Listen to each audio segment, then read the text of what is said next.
गजानन देशमुख पंचगंगा सीड्सचा प्रतिनिधी.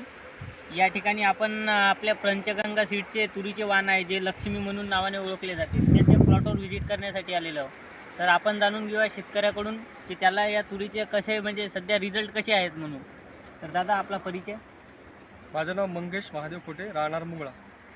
अच्छा, तुम्ही हे वाण जे टाकलेलं आहे हे कोणचं आहे नेमकं?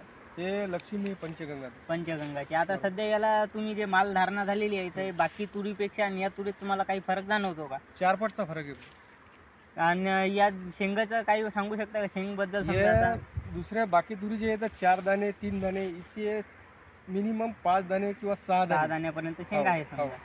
आणि सध्या माल आता बाकी तुरी सध्या फुलावर आहे तर हिला माल हिला कमीत कमी 70% 80% माल माल बनलेला आहे. बनलेला आहे. बरोबर. अच्छा, तर या तुरीला पाहू शकता दादा तुम्ही आता हे जे शेंगाचे प्रमाण आहे सध्या 70% माल धरलेला आहे.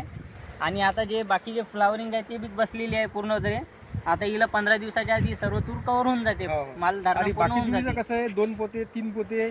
तर आता हे माझं तरी एक म्हणणं आहे की या तुरीला कमीत कमी 8 ते 9 पोते हो एकरी लागायला पाहिजे. हो लागतं. कारण हिचे जे दाण्याची संख्या आहे शेंगाची प्रत्येक तुरीला 4 किंवा 3 ते 4 दाण्याची शेंग आहे. 4 3 2. हो, हिला हिची असं काही नाही, हिला 3चा तो दानाच नाही. दानाच नाही. 3च्या समोरच 4 पासून पुढेच दाणे आहेत 4च्या तिला. नंतर समोर काही बोला 6 दाण्यापर्यंत आहे. तर तुम्हाला ही तूर टाकून कसं वाटलं बा नेमकं? एक नंबर.